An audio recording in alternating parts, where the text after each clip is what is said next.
Hello there, I'm Monica Reinagel, and you are listening to the Nutrition Diva podcast. Welcome. You may have heard about a pair of lawsuits that were recently filed against Beyond Meat, a popular brand of plant-based meat alternatives. These suits claim that the company has misrepresented the amount of protein provided by their products.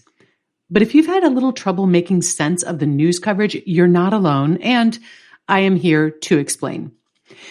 Beyond Meat, as you may know, produces a variety of plant-based products, including burgers, sausages, and ground meat-like products. And I reviewed both the Beyond Burger and the Impossible Burger on the podcast when they came out a few years ago. Both of these products have enjoyed widespread popularity, but now Beyond Meat has been named as a defendant in 2 lawsuits. According to the nutrition facts labels, the Beyond Burger provides 20 grams of protein per serving.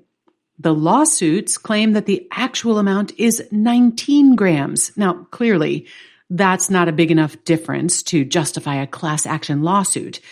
But there is a little more to this story. And to tell you the rest of it, I'm going to have to get a little nutrition nerdy. Fortunately, I know you're good for it.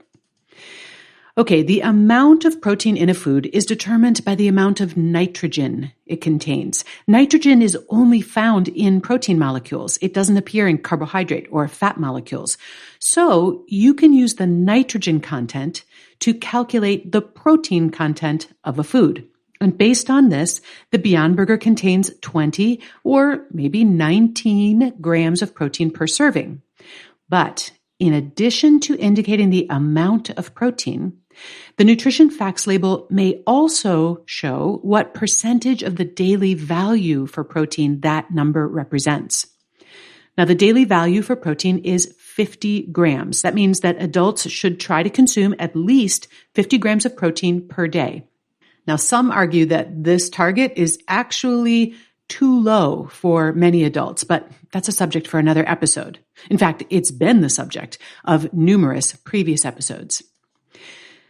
Providing a percentage daily value for protein on the label is completely optional, by the way. However, if you want to claim, as Beyond Burger does, that your product is a good source of protein or high in protein, then you are required to include that extra information. Converting the amount of protein to the percentage of daily value seems like it would be just a simple math problem. If the daily value for protein is 50 grams, then 20 grams represents 40% of that.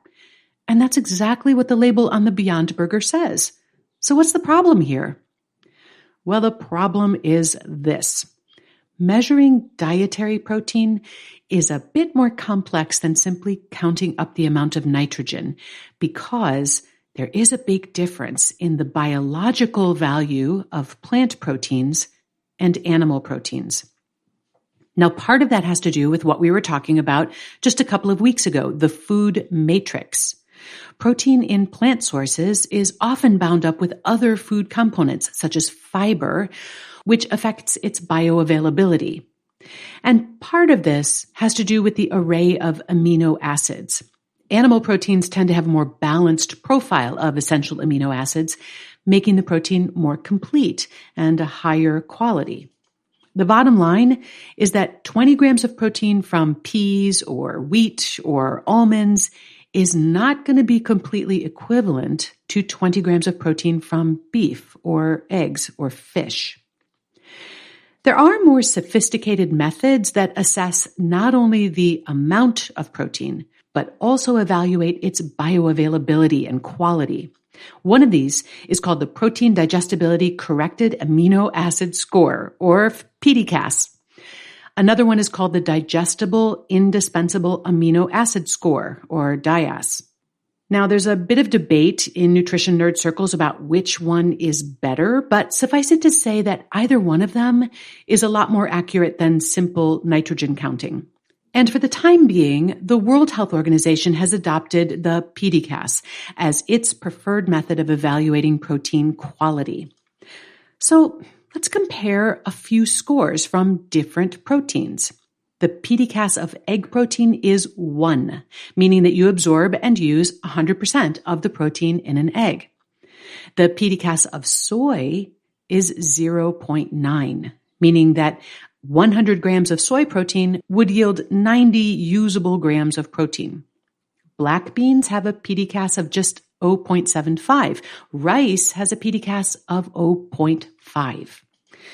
Keep in mind, however, that combining different sources of plant proteins into a single meal could improve the protein score by balancing out those amino acids. Are you still with me? Okay, good. Now that you understand a little bit more about how dietary protein is measured, we can go back to the class action suit.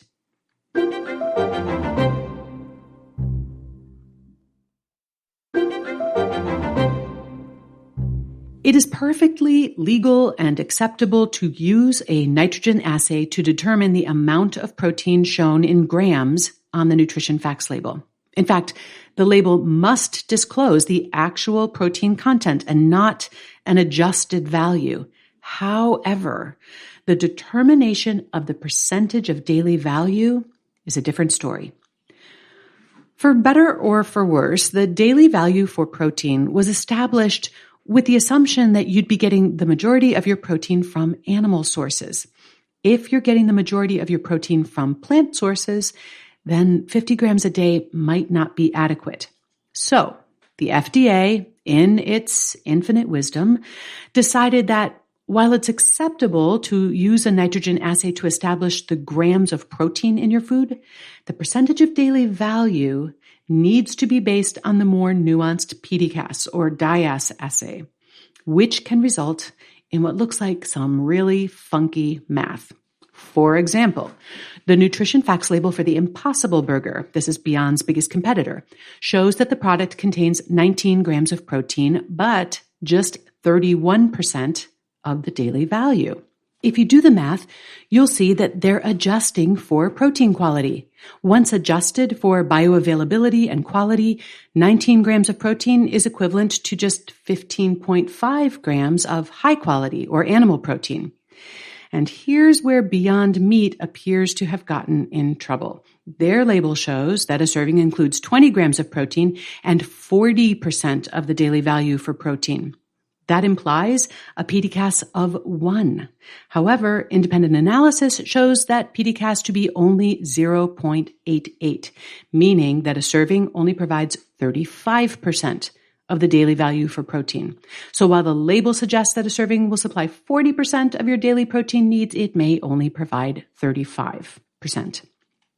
Now, if you're thinking that this is a lot of drama over a few percentage points, you would not be wrong.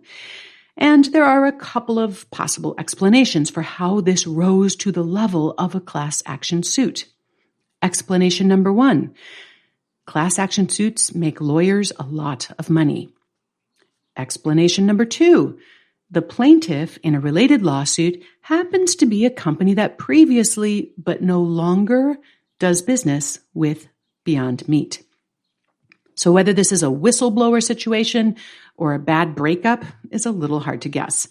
But I can tell you who is ecstatic about this whole thing: meat, egg, and dairy producers.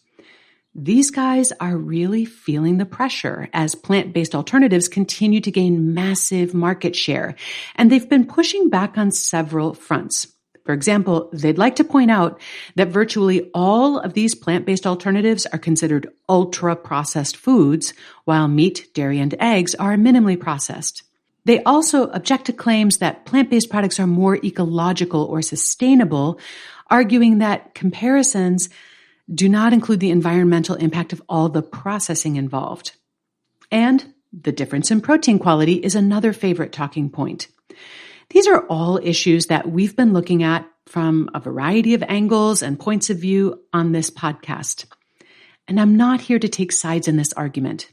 In the interests of transparency, I do eat some meat and fish, as well as eggs and dairy, but I also include quite a lot of plant-based alternatives in my diet, including plant-based meat alternatives. But I thought that this case and the attendant confusion about protein and how it's measured was a great opportunity to give you a little bit more insight into how protein and protein quality are assessed and communicated on the nutrition facts labels for the foods that you buy. If you have a nutrition question for me, or you need me to be an expert witness in your court case, you can reach me at nutrition@quickanddirtytips.com. And if you missed our live workshop earlier this month, Brock Armstrong and I are offering another one in early July. We're going to be teaching our 3-step process for creating healthy habits that stick. It's free and you can sign up at wayless.life/workshop. The Nutrition Diva Show is a Quick and Dirty Tips podcast. It's audio engineered by Nathan Sams with script editing by Adam Cecil. Our podcast and advertising operations specialist is Morgan Christensen. Our digital operations specialist is Holly Hutchings. Our marketing and publicity assistant is Davina Tomlin, and our intern is Brendan Pika. Thanks so much for listening. I'll see you next week.